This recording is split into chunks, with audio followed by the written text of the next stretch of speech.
하나님께서 우리에게 주시는 말씀은 시편 146편 1절에서 5절까지의 말씀입니다.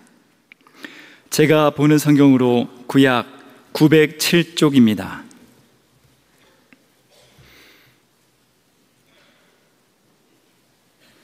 하나님의 말씀을 봉독하겠습니다. 할렐루야, 내 영혼아 여호와를 찬양하라. 나의 생전에 여호와를 찬양하며 나의 평생에 내 하나님을 찬송하리로다.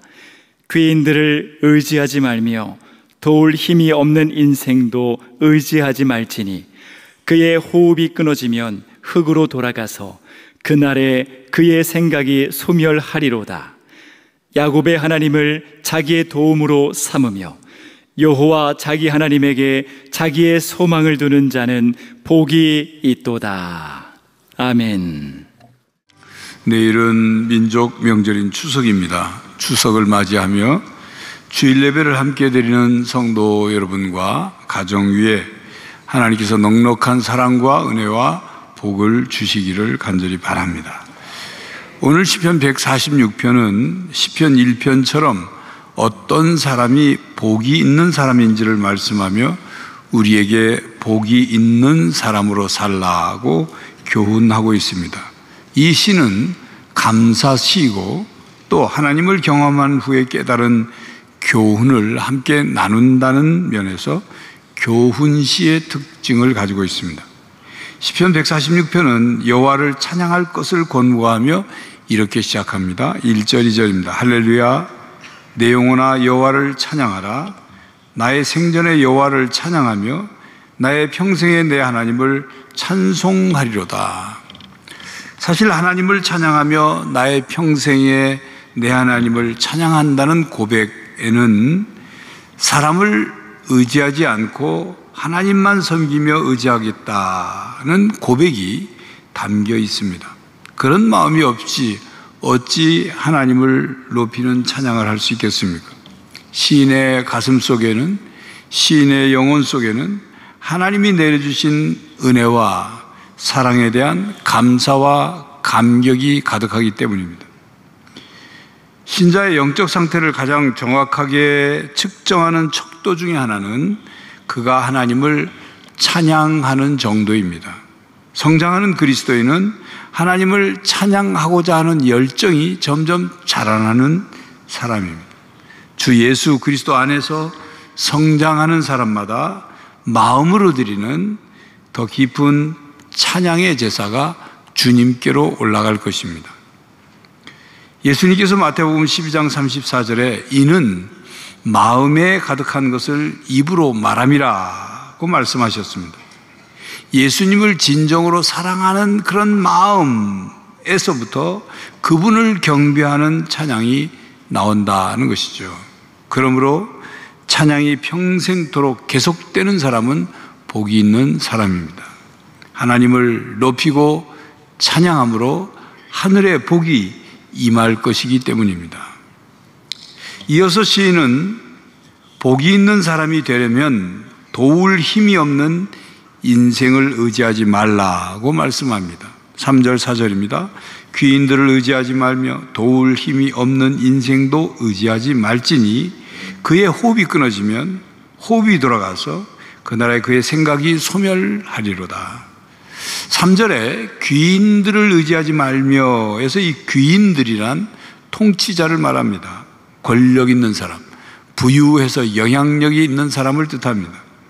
그러나 아무리 부유하고 권력 있는 사람이라고 할지라도 결국 그의 호흡이 끊어져서 죽게 되면 흙으로 돌아갈 인생입니다. 믿었던 사람이 호흡이 끊어지면 믿었던 그 사람을 의지한 결과는 허망으로 끝난다, 그 말입니다. 그 어떤 권력을 쥔 사람도 그가 죽는 날에 그의 생각, 그의 계획, 그의 힘, 그의 영향력이 안개처럼 사라지고 맙니다. 그와 한 약속도 끝나고 맙니다. 아니, 그가 죽지 않고 살아있을 동안에도 그의 마음이 바뀌면 그의 계획과 도움이 변합니다. 믿었던 주를 끊어버리고 그리고 등에 칼을 꽂기도 합니다. 사람은 자기의 형편이 어려워지면 자기가 살기 위해서 그렇게 등을 돌리는 경우가 있습니다. 이런 이야기는 우리가 살면서 겪고 있는 일 아닙니까?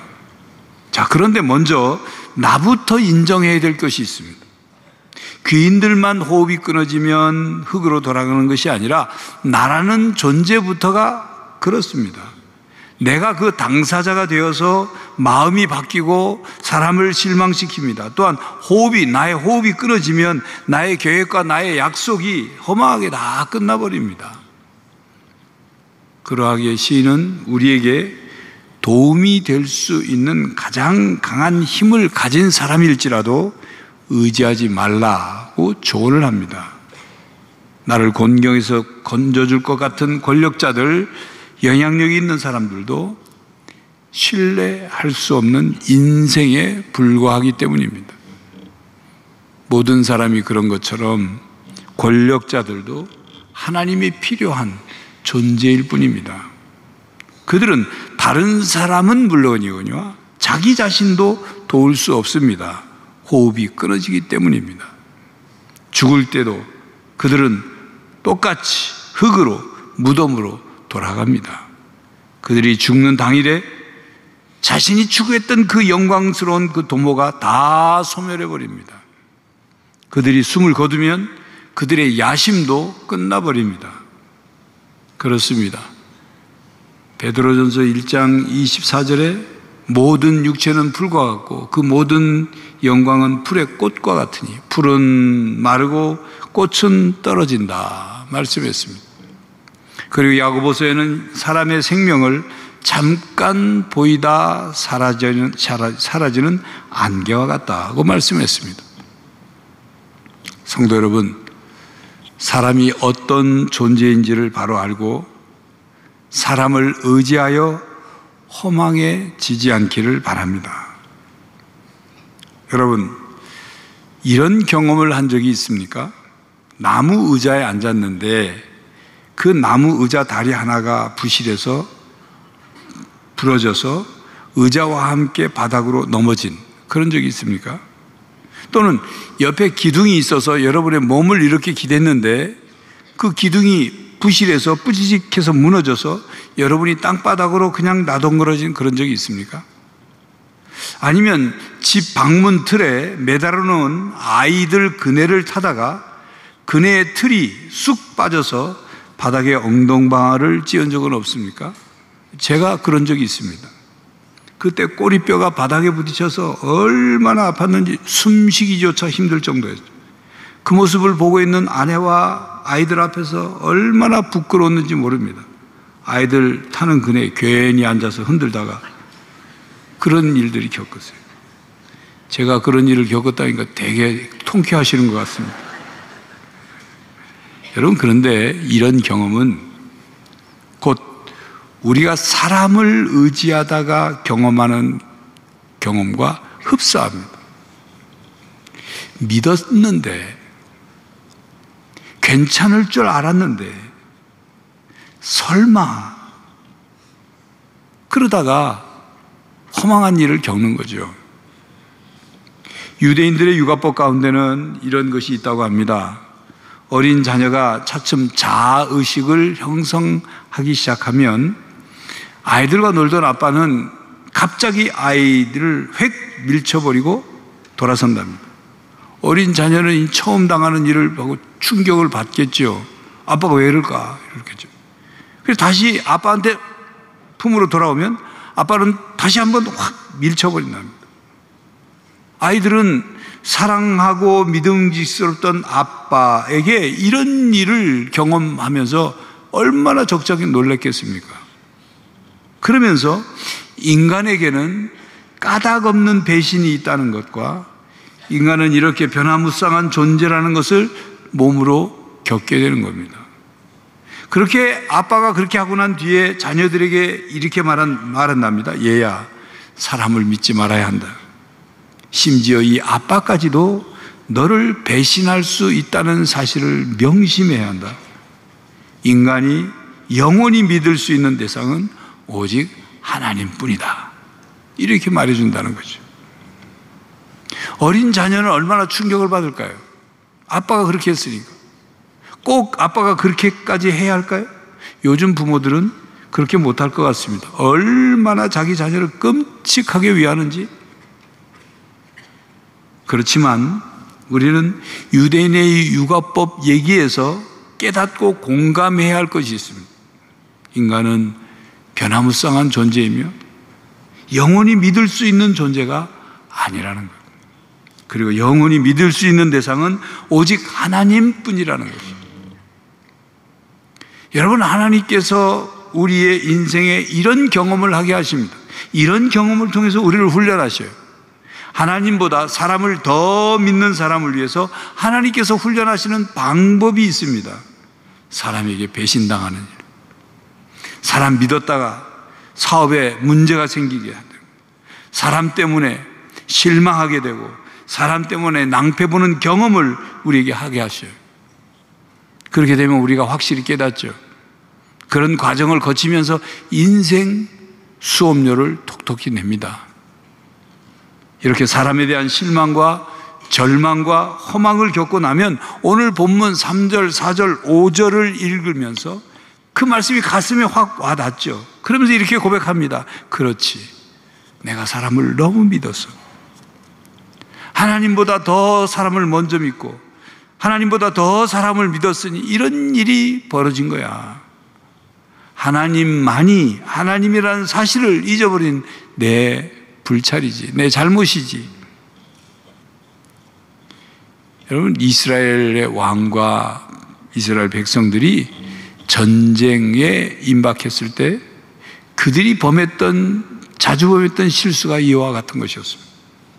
그들은 힘이 있다고 생각하는 나라의 왕을 더 믿은 거예요.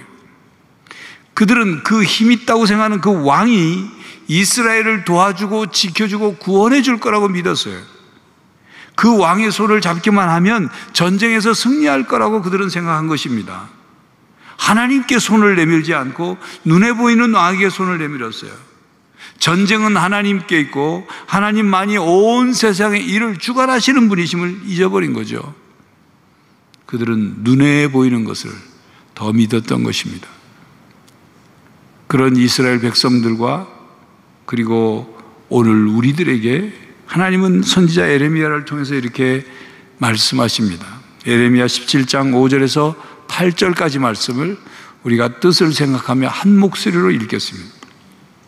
여호와께서 이와 같이 말씀하시니라.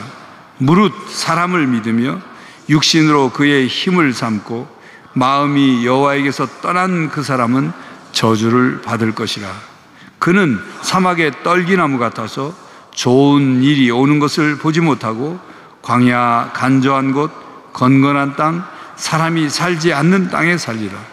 그러나 무릇 여호와를 의지하며 여호와를 의뢰하는 그 사람은 복을 받을 것이라. 그는 물가에 심기운 나무가 그 뿌리를 강변에 뻗치고 더위가 올지라도 두려워하지 아니하며 그 잎이 청청하며 가무는 해에도 걱정이 없고 결실이 그치지 아니함 같으리라. 아멘. 우리나라 국민들 가운데는 정치 지도자들을 너무 믿는 것 아닌가라는 생각을 할 때가 있습니다. 아니, 그냥 너무 믿는가 정도가 아니라 자기가 지지하는 정치가에 대한 지나친 무조건적인 신뢰를 하는 사람들이 있어요. 여러분, 그 사람도 사람입니다. 너무 믿지 마십시오. 그도 실수하고 그도 잘못을 범하고 그도 부정과 불의를 행합니다. 사람은 사랑해야 할 대상이지 믿을 대상이 아닙니다. 하나님처럼 믿을 대상이 못 된다, 그 말입니다. 그러니 내가 지지하는 정치가 지도자를 너무 무조건적으로 믿지 마십시오. 그리고 그 내가 지지하는 정치가 지도자를 비판한다고 해서 비판하는 사람과 싸우지 마세요. 어떤 가정은 명절에 모여서 서로 정치 얘기하다가 싸운답니다. 그래서 명절 분위기가 썰렁해지는 경우가 있대요. 여러분, 가족이 모여서 화목해야 되는데 왜 믿지 못할 인간을 끌어들여서 가정의 화목을 깹니까? 여러분, 사람을 보면 사람에게 꼭 실망을 해요. 여러분, 저에게도 똑같이 실망할 수 있습니다. 사람을 보며 세상을 볼 때 찬양이 있죠. 사람을 보며 세상을 볼 땐 만족함이 없었네. 나의 하나님 그분을 뵐 땐 나는 만족하였네. 저기 빛나는 태양을 보라. 또 저기 서 있는 산을 보아라. 천지 지으신 우리 여호와 나를 사랑하시니 나의 하나님 만분만으로 나는 만족하겠네. 하나님만을 믿고 하나님으로 만족하는 여러분이 되시길 바랍니다. 3절에 귀인들을 의지하지 말며 도울 힘이 없는 인생도 의지하지 말지니 라는 말씀에는 강한 자에게 굽신거리거나 또 움츠러들거나 굴종적인 자세를 갖는 그런 자세를 갖지 말라는 거예요. 함부로 그 손 아래 무릎을 꿇지 말라는 거죠. 사람은 본능적으로 상대가 강하면 움츠러들거나 굽신거리거나 굴종적인 자세를 갖는 경우들이 있습니다. 그러나 신앙인은 그럴 때 자신에게 이렇게 물어야 합니다. 사람을 기쁘게 하랴, 하나님을 기쁘게 하랴. 사람의 말을 듣는 것이 옳으냐, 하나님의 말씀을 듣는 것이 옳으냐. 사람에게 복종하랴, 아니면 하나님께 순종하랴. 이렇게 물어야 됩니다. 그렇습니다. 사람은 의지할 만한 대상이 아닙니다. 물론 사람을 믿고 살아야 인간 세상에 사람과 사람 사이의 관계가 형성이 되겠죠. 그리고 세상이 움직여지겠죠. 오늘 말씀드리는 사람은 의지할 만한 대상이 아니라는 말은 사람은 서로를 도울 수는 있지만 인생의 중요한 문제, 인생의 중요한 과제, 그리고 궁극적인 생명과 영생의 문제를 해결하기 위해 의지할 대상이 아니다, 그 말입니다. 한마디로 다시 정리하면 사람의 생명과 운명이 사람의 손에 달려 있는 것이 아니라 하나님의 손에 달려 있다, 그 말이에요. 그러하기에 본문 다음 6절 이하의 시인은 죽음에 굴복할 수밖에 없는 인생과 만물을 창조하시고 생명을 주시고 생명을 유지시키며 생명을 거두어 가시는 하나님과 대조하고 있습니다. 사람이 결코 우리에게 생명과 영원한 구원과 영원한 보호를 해줄 수 없습니다. 그리고 오직 하나님만이 우리에게 영원한 생명을 주시고 영원한 구원을 주시며 이 땅에서 우리를 보호해 주실 수 있다는 것, 그것을 오늘 본문 다음에 강조하고 있습니다. 그러므로 우리가 의지해야 할 분은 오직 여호와 하나님이십니다. 사람이 아닙니다. 여호와 하나님께 소망을 두는 사람이 복이 있습니다. 5절입니다. 야곱의 하나님을 자기의 도움으로 삼으며 여호와 자기 하나님에게 자기의 소망을 두는 자는 복이 있도다. 야곱의 하나님을 자기의 도움으로 삼는 사람은 복이 있는 사람입니다. 여러분, 이 말씀에서 왜 야곱의 하나님을 자기의 도움으로 삼는다, 야곱의 하나님이라고 했을까요? 아브라함의 하나님이라고 할 수도 있고 이삭의 하나님이라고도 할 수 있고 모세의 하나님이라고도 할 수 있고 다윗의 하나님이라고도 할 수 있는데 왜 하필 야곱의 하나님을 자기의 도움으로 삼는 자는 이렇게 했을까요? 성경에서 야곱이라는 명칭은 이스라엘을 의미하기도 했습니다. 야곱이라는 이름의 본래 뜻은 발꿈치를 잡았다는 뜻이에요. 뱃속에서 쌍둥이로 있으면서 쌍둥이 형이 먼저 나가는 것을 못 나가게 자기가 먼저 나가려고 발꿈치를 잡았어요. 자기 성공을 위해서 남의 발꿈치를 잡아 끌어내린다는 뜻의 이름이니 야곱의 이름이 별로 좋은 이름이 아니죠. 그런 그가 성장하여 아버지를 속이고 형을 속이고 그들의 분노를 피해서 외삼촌 집으로 도망갔습니다. 외삼촌에게 가서 거기서 속임을 당하고 그리고 결혼을 하고 고향으로 돌아오는 길에 위기를 만나기도 했죠. 그리고 야복 강가에서 하나님의 사자와 씨름하면서 결국 이스라엘이라는 이름을 얻게 되었어요. 그리고 야곱의 12명의 아들이 이스라엘의 12지파를 이루었죠. 야곱은 속이는 자요, 그리고 편애하는 자요, 협잡꾼이요, 그리고 욕심쟁이였습니다. 그야말로 허물투성이었죠. 그런 그가 세월 속에서, 사건들 속에서, 사람들 속에서, 하나님의 인도하심 속에서 변화되고 거룩해져 가고, 그리고 하나님의 사람으로 다듬어지며 이스라엘의 조상이 되었습니다. 야곱의 하나님은 야곱의 그런 형편과 관계없이 함께 하시며 야곱을 인도하시고 죽을 고비에서 그를 보호하시며 야곱을 하나님의 사람이 되게 하시는 그런 하나님이십니다. 야곱의 하나님은 야곱을 하나님의 사랑으로 깨어지게도 하시고 넘어지게도 하시고 그리고 다시 일으키시는 하나님이에요. 그리고 야곱이 그렇게 하나님과 함께 할 수 있었던 것은 하나님께서 약속하신 약속의 말씀을 다 지키셨고 이루셨기 때문입니다. 그러므로 야곱의 하나님이라는 명칭은 야곱의 출생부터 죽음까지 끝까지 함께 하신 하나님이십니다. 그러하기에 야곱의 하나님을 자기의 도움으로 삼는다는 것은 하나님께서 야곱과 함께 하셨듯이 언제나 우리와 함께 하시며 우리를 인도하시고 보호하시고 변화시키시는 바로 그 하나님을 의지하고 그 하나님에게 도움을 받으며 살나는 그런 뜻인 것입니다. 그러므로 야곱의 하나님을 자기의 도움으로 삼으며 여호와 자기 하나님께 소망을 두는 사람이 복이 있는 사람입니다. 여러분, 왜 하나님께 소망을 둬야 할까요? 물론 사람은 도울 힘이 없고 하나님께서는 참 도움을 주시기 때문이죠. 그리고 오늘 본문 6절에 말씀합니다. 하나님은 천지 만물을 지으시고 영원히 신실하게 다스리시는 분이시기 때문에 하나님께 소망을 둬야 한다는 거죠. 7절에 하나님은 정의로 심판하시며 약한 자를 도우시고 의로운 자를 사랑하시며 악한 자들을 굽게 하시는 분이기 때문입니다.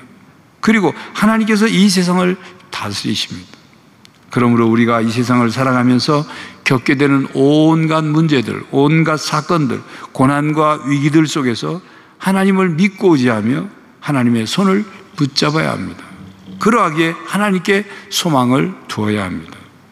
그러므로 여호와 하나님께 자기의 소망을 두는 자는 복이 있습니다. 소망은 가장 좋은 일에 대해 기대하는 것을 말합니다. 보이는 것에 대한 소망은 진정한 소망이 아닙니다. 로마서 8장 24절 25절에 말씀합니다. 우리가 소망으로 구원을 얻었음에 보이는 소망이 아니니 보는 것을 누가 바라리요. 만일 우리가 보지 못하는 것을 바라면 참음으로 기다릴지니라. 그렇습니다. 보이는 것을 바라는 것은 진정한 소망이 아닙니다. 그냥 바람입니다. 성경적 소망은 하나님께로부터 나오는 약속이 이루어질 것을 기대하는 믿음입니다. 하나님의 약속에 근거한 확신에 찬 기대입니다. 세상의 불확실한 희망과는 다른 것입니다. 세상의 희망은 현재 일어나지 않은 불확실한 일에 대한 바람이지요. 그런데 우리의 소망을 이루어주시는 분은 하나님이십니다.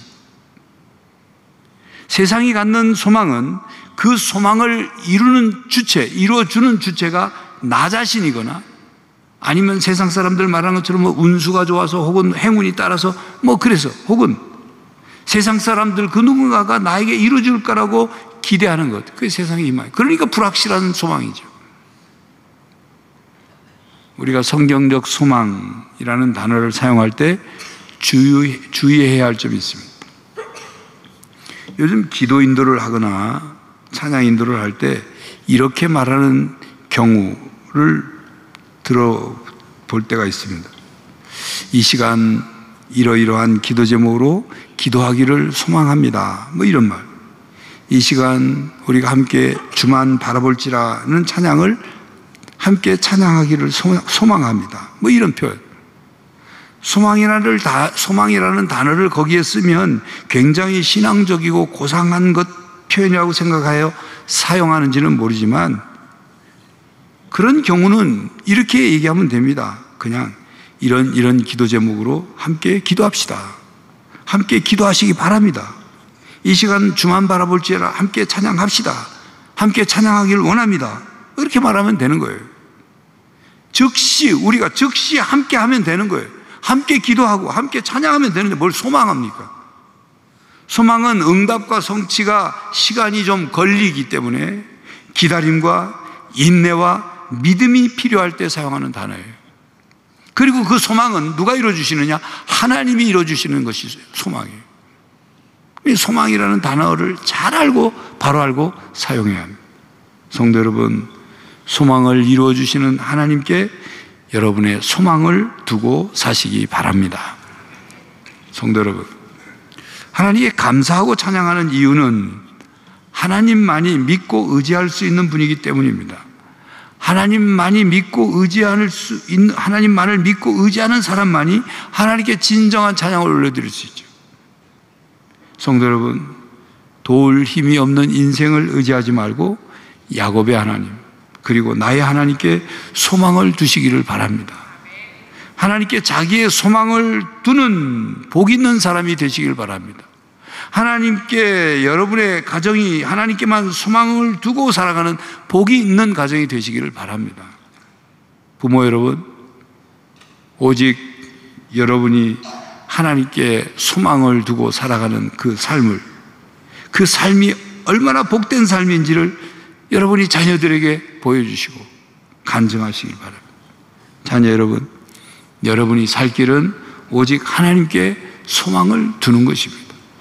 이 세상의 권력자도 영웅도 능력자도 어떤 뛰어난 지혜자도 우리의 삶의 근본적이고 궁극적인 문제를 해결해 주지 못합니다. 우리들에게 영생을 가져다 주지 못합니다. 사람에게 소망을 두지 마십시오. 하나님만을 의지하고 하나님께 소망을 두고 살아가시기를 바랍니다. 그리하여 하나님께서 여러분을 도와주시고 소망을 이루어 주셔서 복 있는 사람으로 살고 복 있는 가정을 이루며 사시기를 간절히 바랍니다.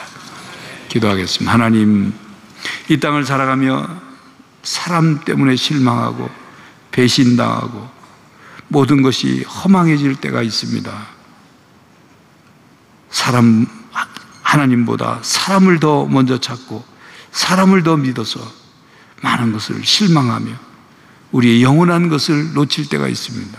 하나님, 오직 하나님께 우리의 도움을 구하고 오직 하나님께 우리의 소망을 두고 그 소망을 이루며 살아가는 복 있는 사람, 복 있는 가정을 이루며 살아가게 하여 주시옵소서. 예수 그리스도의 이름으로 기도하옵나이다. 아멘. 성도 여러분, 사람을 의지하지 마십시오. 호흡이 끊어지면 모든 것이 끝나버립니다. 오직 하나님을 의지하십시오. 하나님께 도움을 구하십시오. 하나님께 소망을 두십시오. 그리하여 복 있는 사람으로 사십시오. 여러분의 가정이 복이 있는 가정이 되시기를 간절히 바랍니다. 지금은 우리 주 예수 그리스도의 은혜와 하나님 아버지의 사랑과 성령 하나님의 교통하심이 하나님께 도움을 구하고 하나님께 소망을 두므로 복 있는 사람으로 살고 복 있는 가정을 이루며 살기로 다짐하는 모든 성도들과 가정과 삶의 현장 위에 이제로부터 영원히 함께 하시기를 간절히 축원하옵나이다. 아멘.